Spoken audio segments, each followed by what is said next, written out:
Haya sasa, wale wote ambao mmesherekea Christmas na huku mkiidhalilisha miili yenu, mkifanya ujinga mwingi, mwisho wa yote mmepata nini? Kwa sababu ilitakiwa usherekee ama ufurahie ama kumbukizi hiyo ikufanye ukumbuke matendo mema ambayo Mungu ametaka mwanadamu awe, lakini umeshindwa. Umeishia kwenye mkopo ndugu. Tarehe 24 ulikuwa busy huku na huku, ukakopa hiki, ukachukua hiki, ukafanya hivi ile, kwa sababu nini?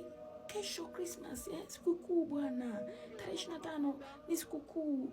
Kwa hiyo bora nikatokeleze na nguo mpya. Unaenda unafanya mashindano wakati wewe mwenyewe uwezo wako haukutoshelezi. Haya umechukua sasa, rudisha hela za watu.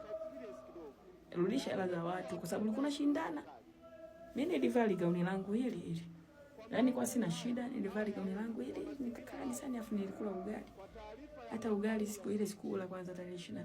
Nilikula ni mayai mawili tu jioni. Basi haya wewe mwenzangu umekopa, ukanywa mabia mengine ukamwaga huko. Imekufaidia nini ndugu? Hivi siku hiyo inakuwa ni siku ya kusherekea ubaya ama ni siku ya kusherekea yaliyo mema? Ndugu, usisherekee yaliyo mabaya kwenye maisha yako. Sherekea jambo lililo jema litakalo sababisha tija. Tunaenda mwezi wa kwanza, unasemaje? Aya, unaanza kuhangaika, watoto uniform hawana, watoto sijui hiki hawana, kumbe hela zote umelia wali. Acha ujinga ndugu, wali upo siku zote, kila kitu kipo. Pilau ipo siku zote. Sijui nini, nguo mpya zipo siku zote, hata mwezi wa kwanza wa pili unaweza ukavaa. Sio lazima utokelezee siku ya 25, tarehe 25. Sio lazima mwaka mpya. Vaa, acha utoto.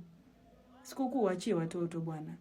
Sikuhukumu kwa sababu ya sikukuu, ila waachie watoto. Asikufanye Christmas ama sikukuu yoyote isikufanye uanze kuingia hasara ya nafsi yako, kwa sababu vile unavyowaza hiki kitu nitapata wapi ili niweze kurejesha, hiyo ni maumivu ya roho yako ambayo yataitafuna roho yako. Mwisho wa siku utakufa kwa kitu cha kizembe kabisa. Utatoroka madeni, utatoroka mji kwa sababu ya madeni. Kwa nini? Kwa sababu ulikuwa unataka kula tarehe 25. Haya, msaidie mtoto basi aende shule. Msaidie mtoto. Usikibizane na vitu ambavyo havina sababu.